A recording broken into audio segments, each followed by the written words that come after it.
Used luxury cars lose value for a logical reason.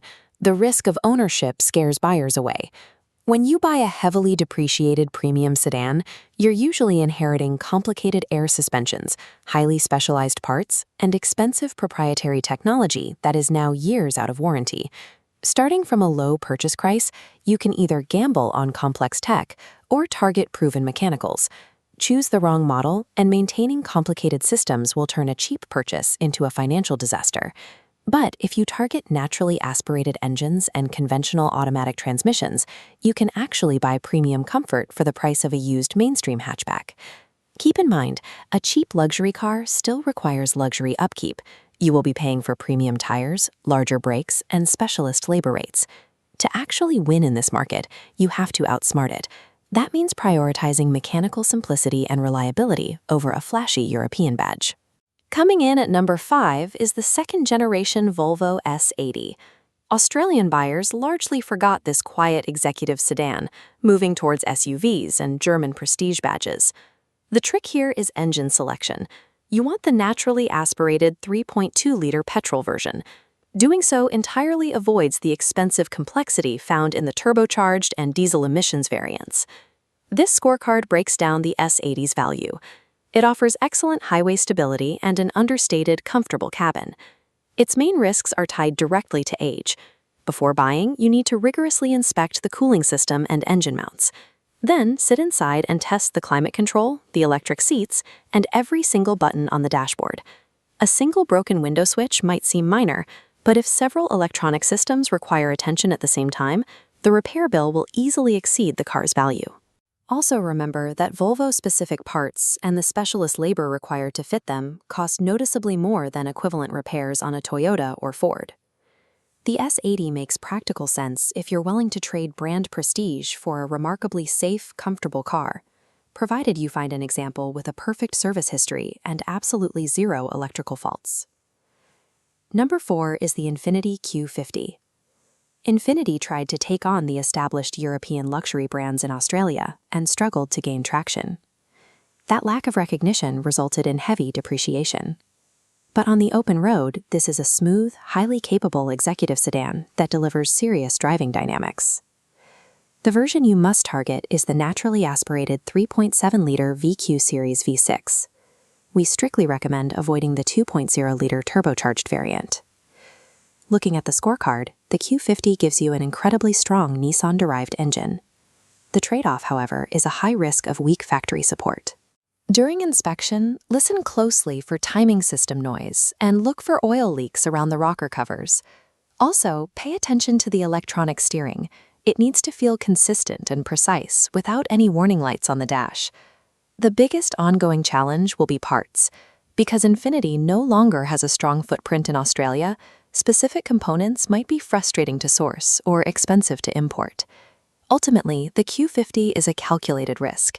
It rewards you with massive depreciation savings and reliable V6 power, as long as you are prepared to navigate potential parts delays.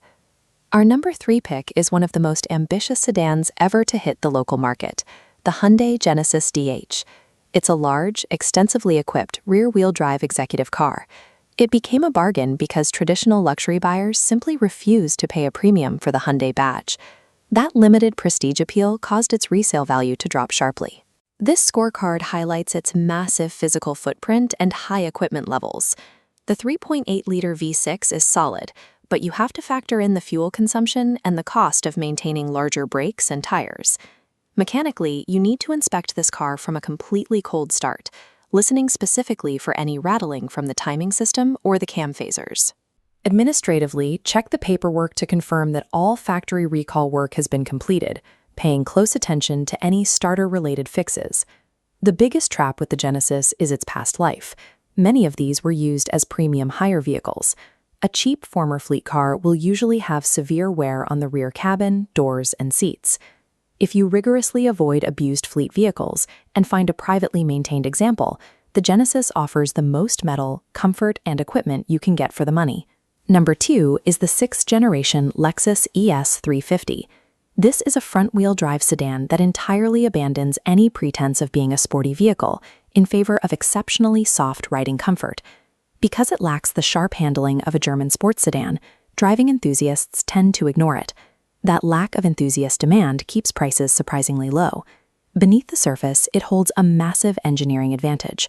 The 3.5-liter naturally aspirated V6 and conventional automatic transmission are built on famously durable Toyota Group architecture.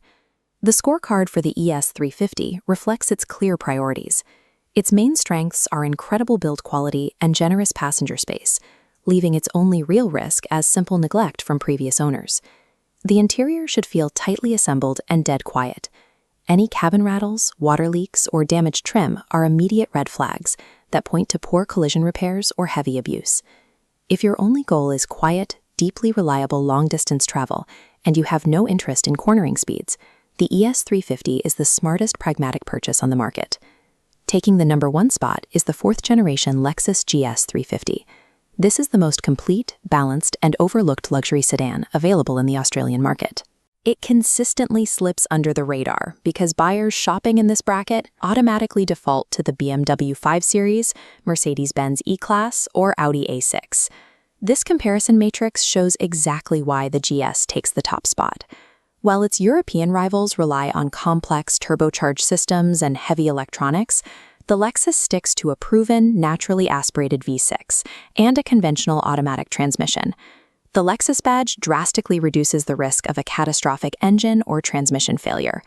However, you are still responsible for the high cost of luxury consumables, like replacement suspension components and premium tires. Looking at its scorecard, the GS 350 offers a near-perfect balance. You get rear-wheel drive dynamics and exceptional factory build quality, with the main inspection points focused on regular wear items like suspension bushes, wheel bearings, and minor coolant leaks. There are strict deal breakers here. Walk away from modified vehicles, cars sitting on cheap, mismatched tires, and anything lacking a complete accident repair history. Assuming you buy a clean example and budget to maintain it properly, the GS 350 gives you true rear-wheel drive luxury status with a fraction of the European mechanical anxiety. A heavily depreciated luxury sedan can offer incredible value, but it comes with a strict condition. It will never have the running costs of a basic hatchback. To prevent a cheap purchase price from morphing into a massive repair bill, you have to execute strict, uncompromising due diligence before you hand over any money. This checklist contains the core rules of pragmatic prestige. These are the mandatory steps you must take to protect yourself. Mechanically, always confirm you are looking at the exact naturally aspirated engine variant we've discussed. Then, inspect the cooling system closely and listen to the engine from a dead cold start.